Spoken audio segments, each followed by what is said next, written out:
اب رمضان شریف بھی آ رہا ہے، اور آپ کو معلوم ہے ہم نے رمضان میں پڑھائی رکھی ہے، چھٹیاں نہیں رکھی۔ جب میں نے حسنین شروع کیا 1999 میں، تو اللہ نے میرے دل میں یہ بات ڈالی کہ رمضان تو علم کا مہینہ ہے، انا انزلناہ فی لیلۃ القدر، اور چاروں آسمانی کتابیں رمضان میں اور سارے صحیفے رمضان میں۔ اپنے اللہ کو کیا پسند تھا اس مہینے کا۔ حضرت ابراہیم علیہ السلام پر چھوٹی کتابیں اتریں یکم رمضان کو، حضرت موسیٰ علیہ السلام پر تورات اتری 2 رمضان کو، حضرت داؤد علیہ السلام پر زبور اتری 6 رمضان کو، حضرت عیسیٰ علیہ السلام پر انجیل اتری 12 یا 18 رمضان کو، اور اللہ کے نبی پر قرآن اترا فی لیلۃ القدر، لیلۃ القدر میں اترا۔ تو سارا آسمانی علم رمضان میں اترا۔ سارے مہینوں کے نام عربوں نے رکھے، محرم، صفر، ربیع الاول، ربیع الثانی، جمادی الاولیٰ، جمادی الثانی، رجب، شعبان، رمضان، شوال، ذوالقعدہ، ذوالحج۔ اس میں جو رمضان ہے یہ نام اللہ نے رکھا، باقی مہینوں کے نام تو رکھے عربوں نے۔ پھر ان کی زبان پہ اللہ لایا رمضان، چونکہ ابھی تو دنیا بھی نہیں بنی تھی اور اللہ نے قرآن کی تلاوت فرمائی تھی، تو اس قرآن میں تھا شہر رمضان الذی انزل فیہ القرآن۔ تو رمضان کا نام اللہ نے پہلے سے چن رکھا تھا، پھر ان سے رکھوا دیا۔ رمضان کہتے ہیں رمض یرمز، جل جانا، جل جانا۔ رمضان کو رمضان کیوں کہتے ہیں؟ کہ اس میں گناہ جل جاتے ہیں۔ مسلمان پہلا روزہ رکھتا ہے اور اس کے گناہ اللہ جلانا شروع کرتا ہے، اس کی بھوک پیاس کی آگ میں گناہوں کو ڈالتا ہے، جلاتا ہے۔ آخر 29 رمضان یا 30 رمضان آخری رات اللہ تعالیٰ اس کی پچھلے سال کے سارے گناہ معاف فرما دیتا ہے۔ تو اس کو اس سے تشبیہ دی گئی کہ جیسے جلنے سے چیز ختم ہو جاتی ہے، رمضان کے روزے کی بھوک اور پیاس کی تپش سے اللہ تعالیٰ پچھلے سال کے سارے گناہوں کو معاف فرما دیتے۔ تو مجھے خیال آیا اس وقت جب ابھی بالکل کزرع اخرج شطأہ تھا، ہمارے مدرسے کی مثال کزرع اخرج شطأہ، دعا کرو اللہ تعالیٰ فاستغلظ فاستوی علی سوقہ اسے بنا دے۔ امید تو ہے کہ کچھ شکل اللہ نے بنا دی، اللہ اسے پوری دنیا میں پھیلا دے۔ میری تو تمنا ہے کہ ایک ایسی مثبت سوچ کے علماء کے اللہ میرے ذریعے سے تیار کروا دے جو امت کو جوڑنے والے ہوں، توڑنے والے ہوں۔ کتنا ظلم و ستم ہے کہ پیسے بھی لیتے ہیں اور امت کو توڑ کے چلے جاتے۔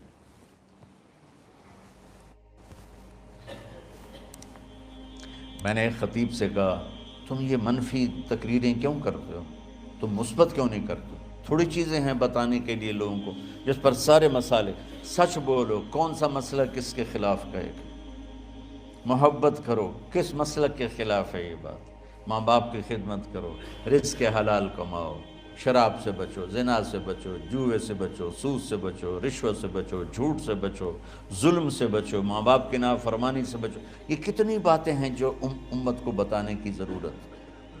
کہنے لگا جی پھر پیسے نہیں لبدے، پیسے ہی اس گل دے لبدن کہ آج تسی فلانے آندہ توا لین بجامنا، اگر میں توا نہ لگاؤں تو میں تو نہ پیسے ہی نہیں دے میں۔ تو یہ اس وقت سٹیٹس ہے، تو کیا پیغام جائے گا؟ تو اللہ تعالیٰ آپ کو مثبت بنائے۔ رمضان میں چونکہ سارا علم اترا تو مجھے خیال آیا کہ ہمیں رمضان میں چھٹی کرنا تو ایک ایسی عادت ہے، کوئی سنت تو ہے نہیں، تو مجھے رمضان میں پڑھائی کروانی چاہیے، چاہے تھوڑی ہوگی، روزے کی بھوک بھی ستائے گی اور رات کے جاگنے کی وجہ سے نیند بھی ستائے گی، لیکن اس میں ایک لفظ سینکڑوں لفظوں پہ بھاری ہوگا غیر رمضان۔ تو میں کراچی گیا اور مفتی تقی صاحب دامت برکاتہم سے سب سے پہلے جا کے مشورہ کیا کہ حضرت میں چاہتا ہوں کہ رمضان میں چھٹی نہ ہو، پڑھائی ہو۔ اس وقت رمضان سردیوں میں تھا، تو وہ بڑے خوش ہوئے، کہنے لگے یہ تو بہت اچھی بات۔ اصل میں ہمارے اکابر نے رمضان میں چھٹیاں اس لیے رکھی تھیں کہ سارا سال تو عبادت ہوتی ہے بالواسطہ، پڑھنا پڑھانا عبادت ہے ایک واسطے کے ساتھ، اور روزہ، نفل، تہجد، تلاوت یہ عبادت ہے بلا واسطہ۔ تو طلبہ علماء رمضان میں اپنا وقت عبادت میں گزارے، کہنے لگے اب وہ عبادت تو ہوتی نہیں رمضان میں، تو بہتر ہے آپ پڑھائی شروع کرائیں، بہت اچھا ہوگا۔ وہ تو اتنے بڑے ہاتھی کے پاؤں میں سب کا پاؤں، اتنی بڑی ہستی نے، وہ صرف پاکستان کا سرمایہ نہیں پوری امت کا سرمایہ ہے۔ تو ان کی اس بولنے نے مجھے ہمت دے دی۔ تو پھر میں نے یہاں آ کر اس وقت یہ پہلی جماعت مولوی عدنان صاحب کی اور مولوی مسعود صاحب اور کچھ انتقال کر گئے رحمۃ اللہ علیہ، یہ تھے۔ تو ہم نے رمضان میں سبق شروع، اس وقت ذرا میری ہمت تھی تو میں رات کو پڑھاتا بھی تھا، بیان بھی کرتا تھا۔ اب تو یہی میں اتنی مشکل سے بول رہا ہوں۔ تو ہم نے رمضان میں شروع کی کہ یہ رحمتوں کا مہینہ، ہر چیز کی برکت کا مہینہ، ہر شے کی اللہ کی طرف سے فراوانی اس میں ہے، علم کی بھی، ہدایت کی بھی، رزق کی بھی۔ غریب سے غریب آدمی بھی سموسے بنا کے بیٹھا ہوتا ہے، پکوڑے بنا کے بیٹھا ہوتا ہے، اور دسترخوان پہ ایک کی بجائے 3 چیزیں پڑی ہوتی ہیں۔ چاہے رمضان کے بعد سب کے پیٹ خراب ہوں، ایک واری تک کھانے دی تباہی پھیر دیں۔ روزے کا مقصد ہی فوت ہو جاتا ہے۔ روزہ تو ہوتا ہے بھوک کے لیے، پر وہ اتنا کھاتے ہیں کہ سحری کا کھانا افطاری تک ہضم نہیں ہوتا، اور افطاری کا کھانا سحری تک ہضم نہیں ہوتا، پر انہیں دونوں کا ہی کھانا ہے۔ کہتا بھوک نہ لگے، بھوک نہ لگے۔ وہ بھوک لگنے کے لیے تو روزہ ہے۔ ایک تو یہ جسم کو صاف کرتا ہے، دوسرا غریبوں کی غربت کا احساس پیدا کرتا ہے کہ جو بھوک تو آج برداشت کرتا ہے، غریب روزانہ یہ بھوک برداشت کرتا ہے۔ تو اللہ کے غریب بندوں کی خدمت کر، ان تک اپنے مال پہنچا، اپنا اللہ نے دیا ہے تو ان کو بھی اس میں شریک کر، قبر میں لے جائے گا۔ تو اللہ تعالیٰ نے میرے دل میں یہ ڈالا، تو ہم نے تعلیم رمضان میں شروع کی، کیونکہ قرآن رمضان میں اترا، انجیل رمضان میں اتری، زبور رمضان میں اتری، تورات رمضان میں اتری۔ پھر اللہ نے اس مہینے کا نام خود رکھا، شہر رمضان، شہر رمضان۔ اس میں شب قدر رکھی، اس میں رات کی ایک نماز۔ اچھا، پہلی امتوں پہ روزہ فرض تھا افطاری سے افطاری، افطاری سے افطاری، بہت شدید تھا، 24 گھنٹے کا روزہ۔ بس افطاری کے بعد آنکھ لگ جاتی تو روزہ اگلا شروع ہو جاتا تھا۔ تو ہم پر بھی پہلے ایسے ہی روزہ اترا، افطاری سے افطاری۔ تو ابن سرمہ رضی اللہ تعالی عنہ اونٹ چرانے والے تھے، وہ شام کو لوٹے تو بیوی سے پوچھا کوئی افطاری کا سامان ہے؟ انہوں نے کہا ہے تو نہیں، میں کہیں سے لے آتی ہوں۔ وہ گئیں افطاری کا کوئی سامان لینے، ان کو تھوڑی دیر ہو گئی اور ان کی آنکھ لگ گئی، تھکے ہوئے تھے، سورج ڈوب گیا۔ جب وہ آئیں تو ان کا ہائے سرمہ تو ہلاک ہو گیا۔ کہ کیا ہوا؟ کہ اگلا روزہ شروع ہو گیا کیونکہ تیری آنکھ لگ گئی۔ تو انہوں نے کہا چلو کوئی بات نہیں، لیکن ظہر کے وقت بے ہوش ہو گئے۔ ایک روایت میں آتا ہے نماز پڑھنے آئے اور گر گئے، اور ایک میں آتا ہے گھر میں بے ہوش ہوئے۔ تو جو بھی صورتحال تھی اللہ کے نبی کو پتہ چلا۔ کیا ہوا سرمہ کو؟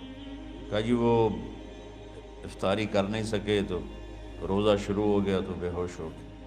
تو اللہ کے نبی رنجیدہ ہوئے، تو اللہ تعالیٰ نے قرآن اتار دیا، چلو میرے محبوب ساری رات کھاؤ، حتیٰ یتبین لکم الخیط الابیض من الخیط الاسود من الفجر، کہ میرے محبوب صبح صادق تک آپ کی امت کو اجازت ہے، کھاؤ۔ پہلی امتوں پر افطاری سے افطاری، لیکن ان کی نماز تراویح نہیں تھی۔ تو ہمیں اللہ تعالیٰ نے دیا سحری تک، پوری رات۔ اچھا ایک صحابی آئے، یا رسول اللہ میں تو مارا گیا۔ آپ نے کہا کیا ہوا؟ کہا میرا روزہ تھا، میں بیوی کے پاس چلا گیا۔ آپ نے کہا تو پھر تو غلام آزاد کر، کفارہ دے۔ کہا جی میں تو خود غریب آدمی ہوں، غلام کہاں سے آزاد کروں، خریدنا پڑے۔ آپ نے کہا 60 مسکینوں کو کھانا کھلا۔ کہ میں آپ مسکین ہوں، میں کنوں کھانا کھلاؤں؟ آپ نے فرمایا پھر آخری ہے کہ 60 روزے رکھ، مسلسل رکھنے ہوتے ہیں جو کفارے کے ہوتے ہیں۔ وہ کہنے لگا ایک روزے چاہے کم کیتا ہے، 60 روزے اچ میں کی کروں گا؟ تو آپ نے فرمایا اچھا ٹھیک ہے بیٹھ جا۔ بیٹھ گئے۔ تھوڑی دیر ہوئی تو ایک انصاری صحابی کھجوروں کا ٹوکرا لے کر آیا، یا رسول اللہ یہ صدقے کی کھجوریں ہیں، تقسیم فرما دیں۔ تو آپ نے فرمایا بھائی وہ کدھر ہو؟ کہا جی بیٹھا ہوں۔ آپ نے کہا ادھر آ، یہ کھجوریں لے جا اور 60 گھروں میں تقسیم کر دے۔ سبحان اللہ، اللہ نے اس امت کو لاڈ لڈائے ہیں، یہ اللہ کی لاڈلی امت۔ عجیب واقعہ یہ، کہنے لگا یا رسول اللہ کی قسم مدینے میں مجھ سے غریب کوئی نہیں، آپ ایسا کرو یہ میرا کفارہ مجھے ہی صدقہ کر دو۔ تو آپ اتنا ہنسے کہ یہ آخری دانت نظر آنے لگے۔ بہت کم ایسا ہوتا تھا، فَضَحِكَ حَتَّى بَدَتْ نَوَاجِذُهُ، ایسا ہنسنا آپ کبھی کبھی ہنستے تھے کہ آخری دانت پورا منہ کھل جائے۔ تو آپ اتنا ہنسے کہ آخری دانت تک نظر آنے لگے۔ تو آپ نے کہا اچھا جا لے جا تیرے واسطے، لیکن یہ صرف تیرے لیے اور کسی کے لیے نہیں ہے۔ تو جب ایسی خیانت ہوئی تو اللہ تعالیٰ نے دوسرا حکم بھی اتار دیا، باشروہن، کہ تمہارے لیے بیوی بھی حلال ہے، کھانا بھی حلال ہے جب تک صبح صادق نہیں ہو جاتی۔ لیکن اللہ نے ہمیں ایک نماز عطا فرما دی جس کو ہم آج صلاۃ التراویح کہتے ہیں۔ میرے نبی کے زمانے میں اسے قیام اللیل کہا جاتا تھا۔ تراویح کا نام کب پڑا اس کا تو مجھے پتہ نہیں، کہیں نہ کہیں لکھا ہوگا، لیکن صحابہ کے دور میں اس نماز کا نام تھا قیام اللیل۔ اس لیے حضرت عائشہ رضی اللہ تعالیٰ عنہ کی روایت ہے جس سے 8 رکعت والے حضرات استدلال کرتے ہیں کہ رمضان اور غیر رمضان میں اس کو امام بخاری نے قیام اللیل کا ہی عنوان دیا ہے۔ آپ نے 11 رکعت سے زیادہ نماز نہیں پڑھی۔ ایک ضعیف روایت میں ہے کہ آپ نے 3 دن پڑھائی نماز، یہ تو صحیح روایت ہے۔ کتنی رکعت پڑھائی؟ تو ایک ضعیف روایت میں ہے کہ 20 رکعت پڑھائی۔ اچھا ضعیف روایت سے عبادت ثابت نہیں ہو سکتی، حکم شرعی۔ تو جب حضرت عمر رضی اللہ تعالیٰ عنہ نے سب کو، اب میرے نبی کے دور میں 3 دن کے بعد آپ تو آئے نہیں کہ کہیں فرض نہ ہو جائے، تو صحابہ اپنے طور پر قرآن سنتے تھے ٹولیوں میں۔ صدیقی دور میں 2 سال وہ فتنوں میں گزرا، تو اس میں بھی اسی طرح چلا کہ ٹولیوں میں ہوتے تھے۔ حضرت عمر رضی اللہ عنہ کے زمانے میں حکومت مضبوط ہو گئی، طاقتور ہو گئے، تو ابتدائی سالوں میں نہیں، چند سالوں کے بعد اب مسجد میں تشریف لائے تو لوگ اس طرح کوئی 4 ادھر 4 ادھر 5 ادھر 10 ادھر 20 ادھر، تو کہنے لگے ان کو ایک ہی امام پہ جمع کر دیا جائے تو کتنا اچھا ہوگا۔ تو آپ نے سب کو اکٹھا کیا اور ابی بن کعب رضی اللہ تعالیٰ عنہ کو امام بنایا اور سب کو ایک نماز پہ جمع کر کے 20 رکعت کا حکم عطا فرمایا۔ تو حضرت عمر کا یہ عمل اس حدیث کو مضبوط کر دیتا ہے کہ چونکہ میرے نبی نے کہا علیکم بسنتی و سنت الخلفاء الراشدین من بعدی، کہ میری اور میرے خلفاء راشدین کی سنت پر مضبوطی سے عمل کرنا۔ تو حضرت عمر کا جو 20 رکعت طے کرنا ہے، اگر ان کا اپنا اجتہاد ہے تو بھی ہمارے لیے عمل کے لیے کافی ہے، اور اگر ان کو یہ یاد ہے کہ میرے نبی نے 20 پڑھی تھیں تو اور زیادہ اچھی بات ہے۔ لیکن بہرحال جو 8 پڑھتا ہے ہمارا اس پہ بھی کوئی اعتراض نہیں، چونکہ وہ بھی حدیث کے ساتھ بات کرتا ہے، اور باقی پوری امت 20 پڑھتی ہے ان پر بھی اعتراض نہیں۔ میں ایک جگہ سے گزر رہا تھا، نماز کا وقت ہو گیا، اہل حدیث کی مسجد تھی، میں وہاں نماز پڑھنے چلا گیا تو ایک بہت بڑا اشتہار لکھا ہوا تھا، 20 تراویح ثابت کرنے والے کو 5 لاکھ روپے انعام۔ کہ کس قدر بے وقوفی ہے اور کس قدر احمقانہ یہ امت کی باتیں ہیں کہ 20 تراویح، سینکڑوں سال سے امت کا عمل 20 تراویح آ رہا ہے۔ تراویح کا نام جو پڑھا مجھے یوں لگتا ہے کہ اہل مکہ، یعنی اہل مکہ جو تھے نا، وہ 4 تراویح پڑھ کے ایک طواف کرتے تھے، تو وہ آرام کے لیے ہوتا، ترویحہ آرام، تھوڑی دیر کا آرام، تو 4 تراویح کے بعد ایک طواف کرتے تھے۔ وہ چھوٹا سا طواف 10 منٹ میں ختم ہو جاتا تھا، اور پھر 4 تراویح پڑھتے تھے، پھر طواف کرتے تھے، پھر 4 پڑھتے تھے، پھر طواف کرتے تھے۔ یہ صحابہ کے تھوڑے بعد کے دور کی بات۔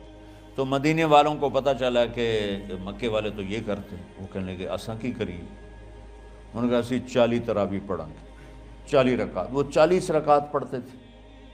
تو نوافل میں کوئی سختی نہیں کہ بھائی 8 سے زیادہ نہیں پڑھنی، بدعت ہو جائے گی، اور 20 پڑھنا بدعت ہے، یہ سب جہالت کی بات ہے۔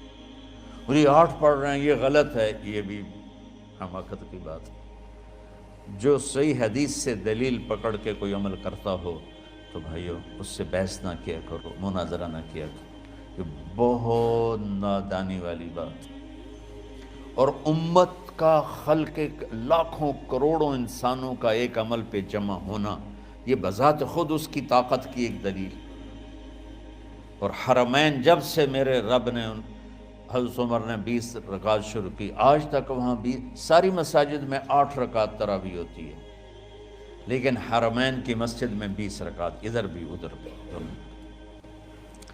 اور یہ جو وہ وہاں ختم قرآن پہ دعا نہیں مانگی جاتی، یہ کس کا عمل ہے؟ حضرت عثمان کا۔ حضرت عثمان نے اپنے دور خلافت میں تراویح پڑھانے والے سے کہا جب قرآن ختم کرو تو دعا کرنا۔ وہ کہنے لگے جی کیا دعا کروں؟ کہ جو تیرے دل میں آیا کرنا۔ تو ختم قرآن کی رات تراویح کی آخری رکعت میں من الجنت والناس کے بعد دعا کے لیے ہاتھ اٹھانا، یہ حضرت عثمان رضی اللہ تعالیٰ عنہ نے اس کو زندہ فرمایا۔ اور امام دعا کرتا تھا 1 منٹ، 10 منٹ، 20 منٹ، جتنے بھی، اور پیچھے لوگ آمین کہتے تھے۔ وطر کی جماعت نہیں ہوتی تھی، وطر کو باجماعت حضرت مولا علی رضی اللہ تعالیٰ عنہ نے شروع کی کہ وطر کو بھی باجماعت پڑھا جائے۔ تو یہ ان کی سنت ہے کہ وطر کو باجماعت پڑھا گیا۔ تو اب یہ لہٰذا یہ سارے سنت جو کام ان خلفائے راشدین سے ہوا وہ بھی سنت ہے۔